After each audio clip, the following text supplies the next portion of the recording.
ಜೊತೆ ನಿಲ್ಲುತ್ತ ಕೂರುತ್ತ ನಿನ್ನೊಂದಿಗೆ ಸಖಿ ನಾನಾಗುವೆ ನಿಪುಣ. ಕನಸೆಂಬ ಖಜಾನೆ ಈಗೋ ತುಂಬಿದೆ ತುಸು ದೂರಾದರೂ ಕಠಿಣ. ಘಮಘಮಿಸಿ ಕವಿದ ಹೆರಳಲ್ಲೀಗ ಕಳೆದೋಗೋದೆ ಪರಮಾನಂದ. ಅರೆ ಬಿರಿದು ನಗುವ ಸಿಹಿ ಹೂವಂತೆ ಪಿಸು ಮಾತಾಡು ತುಸು ಜೋರಿಂದ.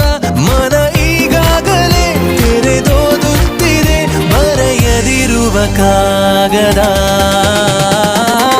ತಾಜಾ ಸಮಾಚಾರ